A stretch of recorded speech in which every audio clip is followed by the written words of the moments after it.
discussions a little bit as well. And this is a great time when I'll probably jump back or we'll launch another discussion. But I mentioned a couple different ways in which we can use this feature. Speaking of in class, right? We launched the discussion at the beginning of lecture. We're going to revisit that for our Q&A to see how folks are doing, if there's any questions. In a moment, we'll launch a live discussion to see if we can get some answers on a relevant topic we're talking about. The third way you can do it is actually before or after class. And this is something that you may already do via Canvas. There's no real right or wrong way to do that. I think discussions are a helpful tool, but embedding it within your Top Hat course or within an assignment really creates that connected and kind of cohesive experience. And I've seen this done very well in like an asynchronous remote modality course, where I think some of the concerns or challenges at times can be, how do I create a sense of community?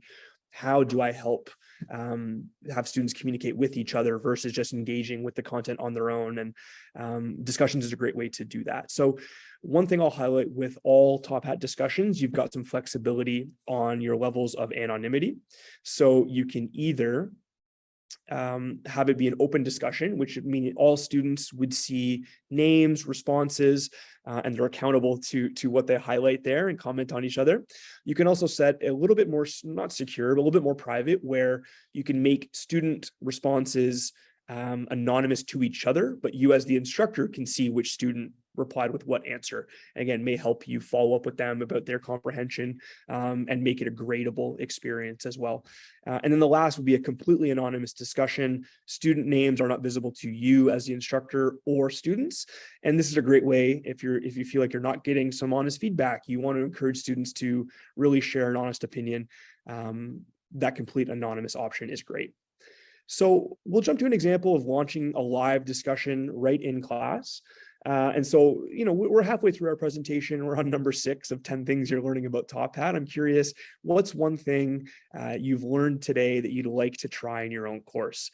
Let's see if we can get at least a couple responses. We don't need to wait for everybody in this case, but let's see a couple ones jump up live. Perhaps someone even wants to like or comment on someone's discussion post just to show how this functionality works. So again, you can pop this up on your screen, and now perhaps we're running like a group experience in class, and we want to encourage that. I mentioned you can have these these discussions auto graded for participation, which makes sense, and you can also manually grade them for correctness. So with anything in Top Hat, you've got complete flexibility and control over the point structure and system. This is great. Thank you everyone for putting that in there. Again, just in terms of usage, we can see word clouds. That's a great option. We've now addressed that.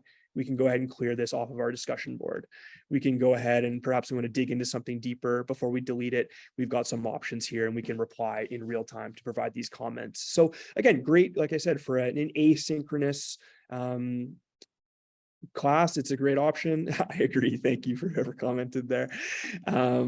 Anyway, lots of flexibility, and we'll keep moving along. But that's one of the great ways to launch the discussion in an in-class environment.